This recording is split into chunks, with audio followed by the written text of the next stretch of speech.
The Chinese Exclusion Act of 1882 stated, "It shall not be lawful for any Chinese laborer to come, or having so come, after the expiration of said 90 days, to remain within the United States." The key question here is how and why did patterns of migration affect society between 1750 and 1900? Migration in the 19th century, whether undertaken freely to escape poverty or to seek opportunity, or forced as part of an imperialist labor system, led to demographic changes with long-lasting results. Workers tended to be male and from particular ethnic groups, such as the Indian indentured servants brought to work on sugar plantations in the Caribbean, or the Chinese workers recruited to complete the Transcontinental Railroad in the United States. These migrants often formed ethnic enclaves and created cultural groups that maintained elements of their native culture and religion while absorbing the influences of their new locations. For example, many Indians in Trinidad and Tobago practiced Hinduism and contributed to Caribbean musical traditions. These migrants also left behind women who sometimes took on the roles formerly filled by men, and thus brought about changes in migrants' home societies. Migrant groups often experienced racial and ethnic prejudice. The Chinese Exclusion Act was the first major U.S. federal legislation that specifically suspended immigration from a specific ethnic group. The experiences of migrants and their families they left behind varied widely depending on the norms of their home cultures. Migrant workers were more often male than female, so in some places their migration, whether internal or external, brought a shift in demographics and gender roles in the societies they left. In some societies, males waited to immigrate until a male relative was available to live with and help support the women and children who did not immigrate with the males. In these places, women's roles were much the same as before their husbands left. However, in other places, women gained some autonomy and authority as they took on responsibilities once filled by their husbands and took a meaningful place in society outside the bounds of family responsibility. If they later followed their husbands to another country, they often participated more fully, though far from equally, in family decision-making than women who had not been on their own. If their husbands returned, women who had taken up the husband's responsibilities sometimes continued to play a role outside of domestic life, while those who had been put in the care of male relatives remained in traditional gender roles. Most male migrants sent money or funds from their foreign earnings back home. If the money was large enough, women often reduced their hours working outside the home and spent more time with family responsibilities, while also exercising considerable decision-making power over how the money was spent. In some places, the receipt of money correlates to girls' longer school attendance. In other places, boys seem to have been the greatest beneficiaries of the money-supported education system. Immigrants were interested in new economic start, but intent on carrying with their own traditions and cultures. Ethnic enclaves or clusters or neighborhoods of people from the same foreign country formed in many major cities of the world. In these areas, inhabitants spoke their language from their home country, ate the foods they were familiar with from home, and pursued a way of life similar to that they had known in their home countries. At the same time, they influenced the culture of their new homes, which absorbed some of the migrants' cultural traditions. Many Chinese immigrated in search of work during the latter half of the 19th century, some to work on sugar plantations or for other agricultural endeavors, others to work in industry and transportation. Together, they spread Chinese culture around the world. The Chinese who migrated to Southeast Asia thrived under colonial rule. In Indochina, the French encouraged them to engage in commerce. In the Malay, they managed opium farms and controlled opium distribution for the British. In the Dutch East Indies, some Chinese held posts within the colonial government.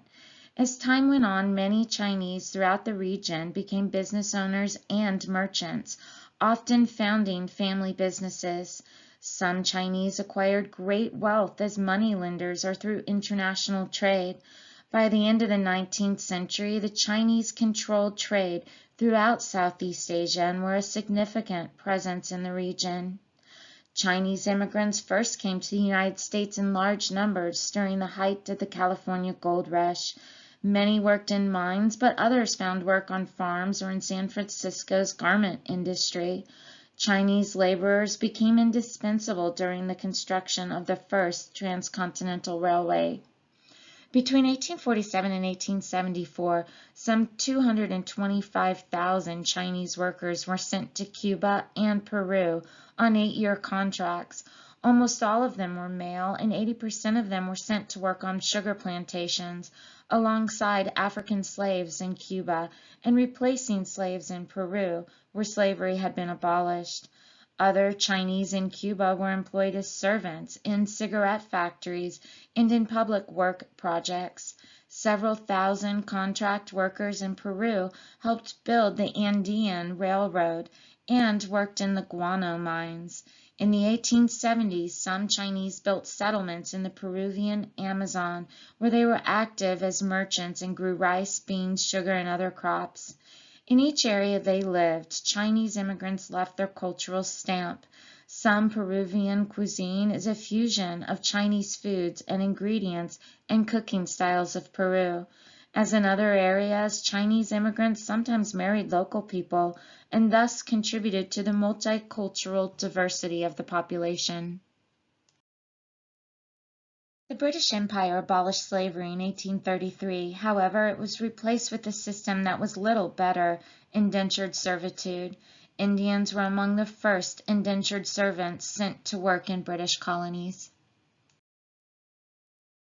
Many Indians went to Mauritius, an island off the southeast coast of Africa, and Natal, a colony that is today part of South Africa, as indentured servants on sugar plantations. In Natal and British East Africa, they built railways. Nearly 32,000 indentured Indian workers went to Kenya to work on railroad construction between 1886 and 1901. But only about 7,000 chose to stay. Today, Indians continue to make up significant parts of the population of these regions. Both Hindus and Muslims immigrated from India to South Africa. The Hindus brought with them their caste system and the social laws that stem from it, but they soon abandoned the caste system. In contrast, many kept up Hindu traditions and had altars in their homes to honor deities. The Hindu and Muslim Indian population of South Africa was divided by class, language, and religion.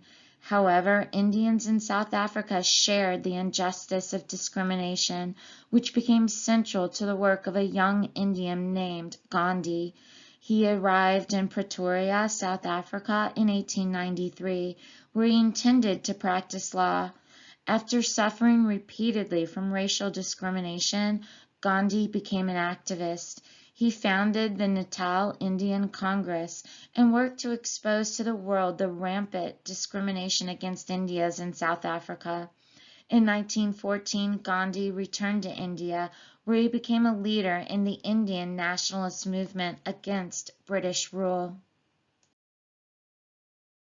So many Indians were sent to work on sugar plantations in and around the Caribbean that today they comprise the largest ethnic group in Guyana and Trinidad and Tobago, and the second largest group in Suriname, Jamaica, Grenada, St. Vincent, and the Grenadines, St. Lucia, Martinique, and Guadeloupe. In many of the other Caribbean nations, Indians constitute a sizable proportion of the population. In addition, they have blended ethnically with migrants from other parts of the world, creating a unique culture affecting national cuisines, film, and music. Many of the countries in the region celebrate the arrival of the Indians with an annual holiday or festival. Before the American Revolution, most Irish who came to North America were Protestant descendants of Scots who had previously migrated to Ireland. They are often referred to as Scots-Irish. Most came as indentured servants. Those who paid their own passage often went west to the frontier. After the American Revolution, most new Irish immigrants who came to the United States settled in northern cities. Many others went to British North America or Canada, where they were able to get cheap land grants. By 1830, most new Irish immigrants were poorer than earlier settlers and Catholic. Most of those who settled in cities worked in factories. Many of the men who came to the United States helped construct the canal system. In Canada as well as the United States, many Irish farmed. Most Irish immigrants were able to create decent lives for themselves and their children.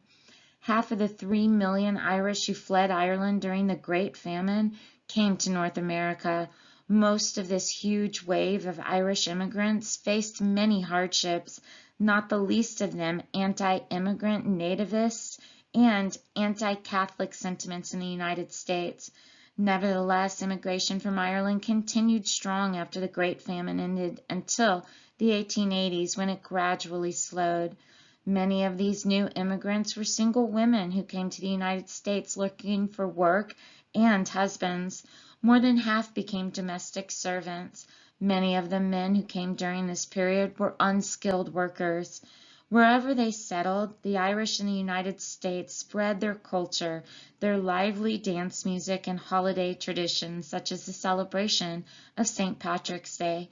They also had a strong influence on the condition of workers through their efforts at promoting labor unions, and their great numbers ensured the spread of Catholicism in the United States.